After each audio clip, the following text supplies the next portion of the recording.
Donc pour affronter le conflit, je dois mettre en œuvre mon agressivité. Alors là encore, distinguons bien l'agressivité de la violence.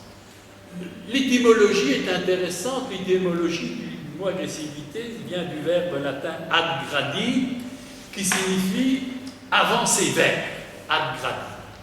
Il n'y a pas plus de violence dans l'agression que dans la progression, qui signifie avancer en avant. Avancer vers l'autre, pour précisément vivre le conflit avec l'autre, revendiquer mes droits et accepter que l'autre aussi revendique ses droits. Vous connaissez, n'est-ce pas, l'expérience de Martin Luther King? Au début des années 60, aux États-Unis, les Noirs, finalement, acceptaient de se soumettre, de se résigner aux lois racistes, aux lois ségrégationnistes du pouvoir blanc. Par exemple, dans les transports en commun, il y avait des places réservées aux blancs et interdites aux noirs.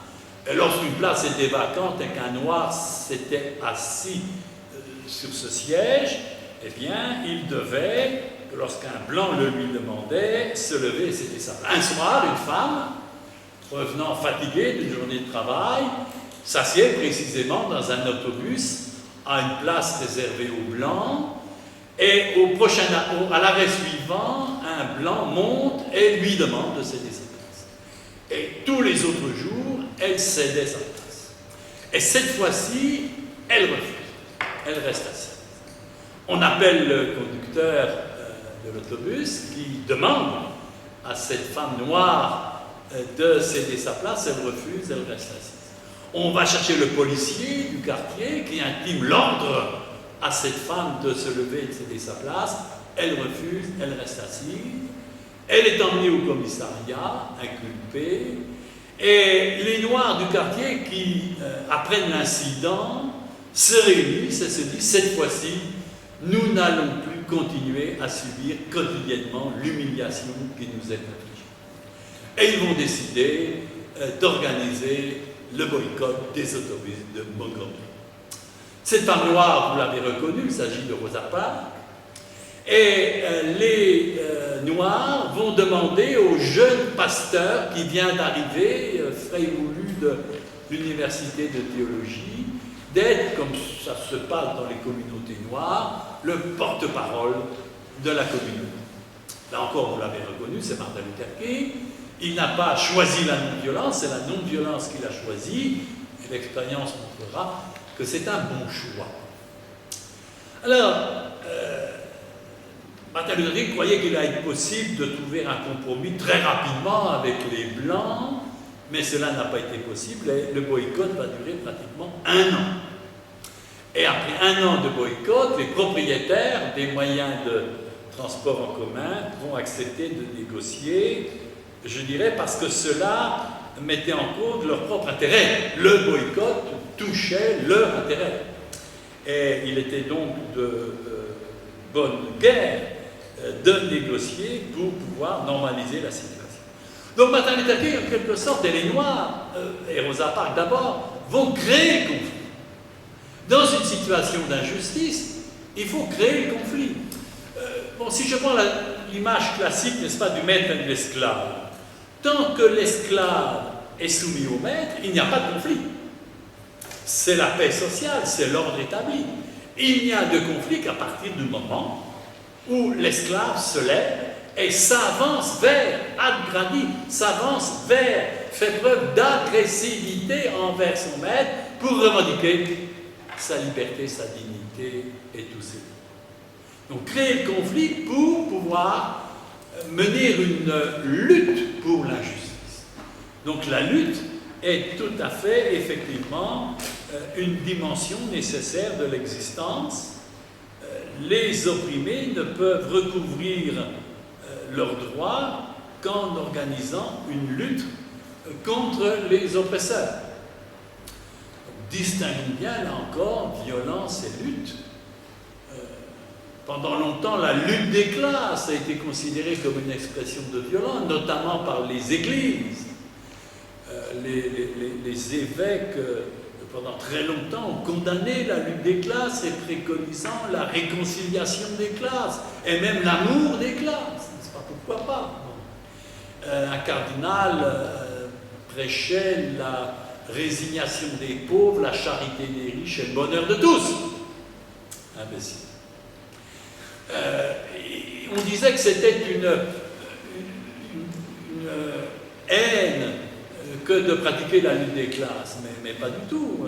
Alors qu'il y ait eu des violences, bien sûr, dans le cadre de la lutte des classes des ouvriers, ça c'est autre chose, mais par elle-même, la lutte des classes est quelque chose de tout à fait naturel et de nécessaire pour les autres.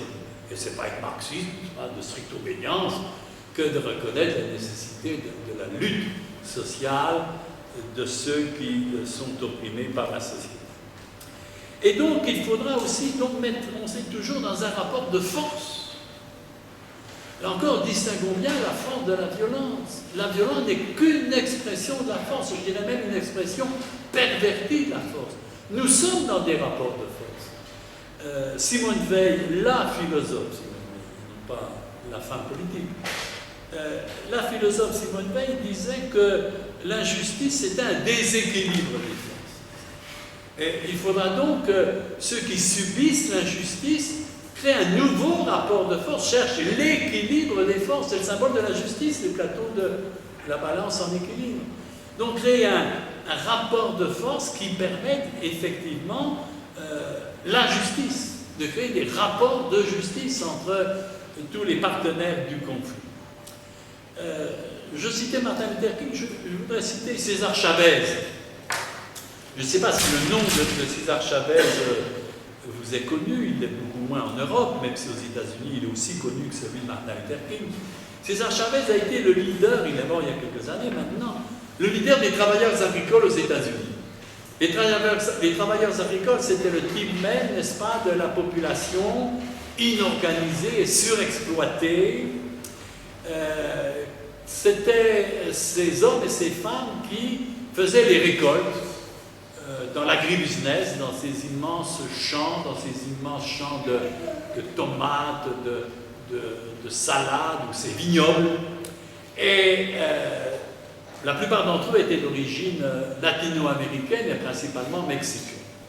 Et César Chavez, qui était d'origine mexicaine, comme son nom l'indique en quelque sorte, a décidé d'organiser les travailleurs agricoles dans un syndicat, afin que les droits des travailleurs agricoles soient reconnus par les propriétaires. Il a commencé à organiser la grève dans les vignobles de Californie. Mais la grève n'a pas suffi pour créer un rapport de force. Il était trop facile aux propriétaires terriens d'aller au Mexique et de ramener des camions entiers de briseurs de grès. Si bien qu'il a voulu ajouter à la grève le boycott, en commençant par le boycott du raisin, et en ciblant des entreprises très précises. Il a demandé aux Américains de ne plus acheter une grappe de raisin jusqu'à temps que les propriétaires aient signé des accords syndicaux avec donc les travailleurs. Et au bout de quelques mois de boycott, certains propriétaires ont commencé à signer des accords avec César Chavez.